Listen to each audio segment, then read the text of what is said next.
Welcome to the channel Scobo's Gaming. So this week, together with the release of Teen Titans Ravens Challenge, we have a quote-unquote new pack in the store called the Survivor Pack, featuring Prime Killer Frost, Regime Killer Frost, and 600 Wonder Woman. In this video, we will of course address the question of whether it's really worth buying this pack or not, and speculation on what this means for the future of Injustice Mobile. So there'll be two sections in this video. A little bit of history for you guys who don't know. The Survivor Pack was made based on popular vote by players through a Facebook poll back in December 2015. People voted for which pack they wanted the most, and Team Scorpion won the vote. And the first edition, including Bounty Hunter Lobo, Mortal Kombat Scorpion, Mortal Kombat 10 Scorpion, was released as the first Survivor Pack in the store. Later on in the 2.9 update, the developers did include the other 3 contending Survivor Packs into the store as well. Now, if you're anything like me, a person who is analytical, over-analytical, super calculative about things, and would not use resources unless you're sure it's an absolutely good deal, then rest easy, because I've done the homework and I'll explain objectively if this pack is worth buying or not.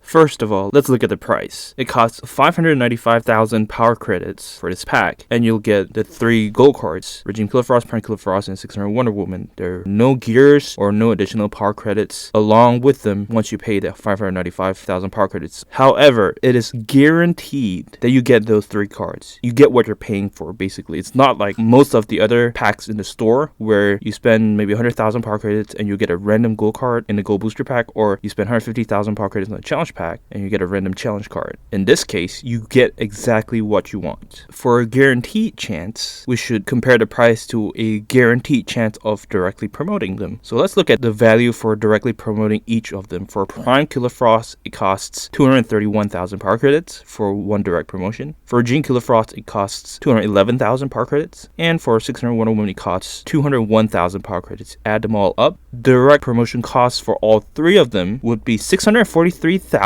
power credits. So comparing the direct promotion cost, you actually would save 48,000 power credits. Now, I can already predict someone coming up with this counter argument, but you could get each of these cards individually for 150,000 power credits from the challenge booster pack. So in that sense, 595,000 power credits is less economical because you could get all 3 for 450,000 power credits. The problem with such a comparison is that, again, the challenge booster pack does not guarantee that you get any of those cards. It's like comparing apples and oranges. What are the odds of buying 3 challenge booster packs in a row and getting all 3? Prime Killer Frost, Regime Killer Frost, and 600 Wonder Woman. Highly unlikely, right? That means that in the long run, you probably will be spending more power credits and be getting other challenge cards along the way before you eventually get all 3 of them. So in the sense of individual pricing, yes, you could get them cheaper from the challenge booster pack, but how long will it take? And will you even get it? For example, RNG is a funny thing sometimes. You could buy 50 challenge booster packs and not get a single Prime Killer Frost, for example, if that's what you're looking for, or 600 Wonder Woman. So really, it's only fair to compare that price to each of their direct promotions, because in both cases, both are guaranteed chances of getting those cards or promoting them with more copies. Now, the next thing we'll look at is their passives. By and large, a card's passive either makes or breaks them. About over 90% of the time, we would judge if a card is good or not based on their passives. In this case, both Prime Killer Frost and 600 Wonder Woman have amazing passives. Like, their game impact is super high.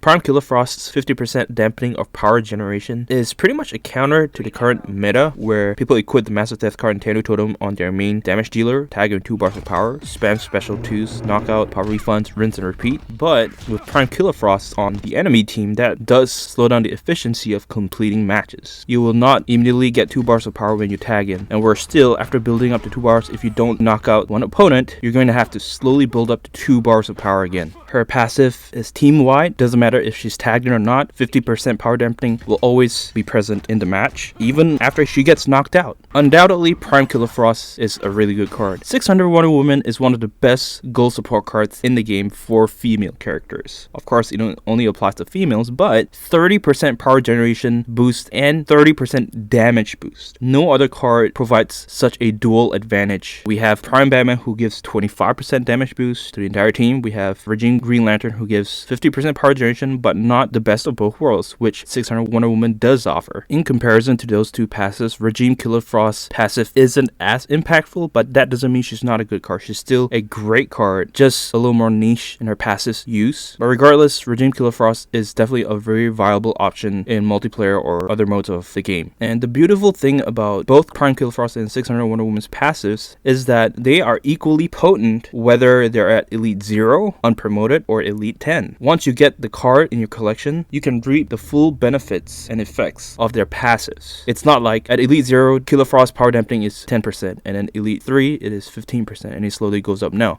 Same thing with 600 Wonder Woman. The moment you get her in your collection, you immediately have a 30% damage and power generation boost to all female characters, as opposed to cards like Injustice 2 Superman, Mortal Kombat 10 Scorpion, or Arkham Origins Deathstroke. All of these cards rely on higher promotions to make full use of their passives. So we've covered price or power credits, we've covered passives. Now let's talk about rarity. How rare are these gold cards? They're all challenge cards. 600 Wonder Woman and Regime Killer Frost are not in the current known cycle, and even though Prime Killer Frost is, you'd have to wait about 25 weeks according to the prediction of the current cycle, or over 6 months before she comes back as a challenge mode character. Bottom line is these cards are pretty rare, and the only other ways of getting them is through buying challenge booster packs, which again I will stress is a gamble. There's no guarantee that you'll be getting them after buying 10 packs, 20 packs, 30 packs. It all depends on luck. Sometimes you could get them on your first pack, or you could get them on your 100 pack. Who knows? So this is a very reliable way of getting these rare cards by paying 595,000 power credits upfront. And last but not least, both Killer Frost and Wonder Woman are common challenge requirements for future challenges. For example, the current Teen Titans Ravens challenge mode requires Killer Frost as a required character. So if you're a relatively new player and you don't have her in your collection, this is the best way to get her directly without gambling on challenge booster packs and hoping to get her. I would also like to add that it has been forever since credit packs, as we call it, have been in the in-game store. A lot of the previous credit packs in the past have all been monetized, and you can only get them by paying real money nowadays. Ever since I started playing this game, I've not seen an actual credit pack in the store other than the special challenge booster pack that costs 200,000 power credits, which is a complete ripoff. Don't buy those. Besides that special challenge booster pack, I have not seen a credit pack in the store for a long time. Most of the previous credit packs have already been converted to real money packs. So the last time this Survivor pack was in the store for 595,000 power credits was back in 2015. Correct me if I'm wrong. And now we're in 2021. So all in all, in terms of price or power credits, in terms of card passives, in terms of rarity, and in terms of challenge requirement, my conclusion is that this pack is worth buying. And if you don't have a Killer Frost or 600 Wonder Woman in your collection, then you better start grinding for power credits now and get this pack while it lasts. It is a super deal for players who don't own any of those cards. Now, for those players who already have Prime Killer Frost or 600 Wonder Woman and want to directly promote these cards, the pack is still cheaper than directly promoting them one by one.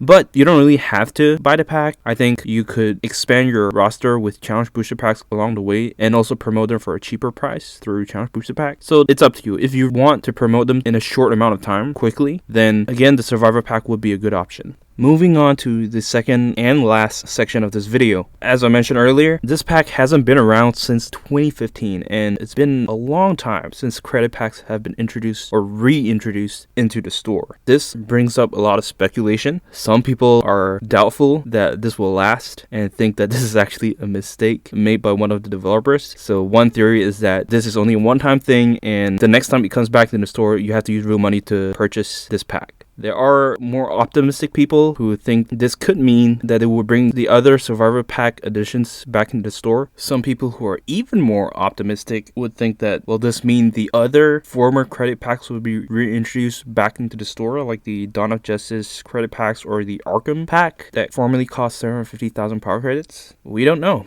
In my opinion, I think it's highly unlikely, so don't hold your breath, because you run out of oxygen and die. But regardless of whether we do get more credit packs in the future or not, this is still pretty exciting because it is proof that the developers are not in autopilot mode. They are actively involved. Someone must have done something intentionally for this pack to be brought back into the store after so many years. It could also be a way of hyping up players for the up-and-coming Injustice animated movie, so who knows, but we're just glad that the developers are shaking things up and are keeping us on our toes as to what the future of Injustice Mobile holds. So that's all I have to offer and say about the Survivor pack. If you have any more questions about this pack, drop them in the comments below, but otherwise, start grinding for those power credits and get them while you can. Peace out.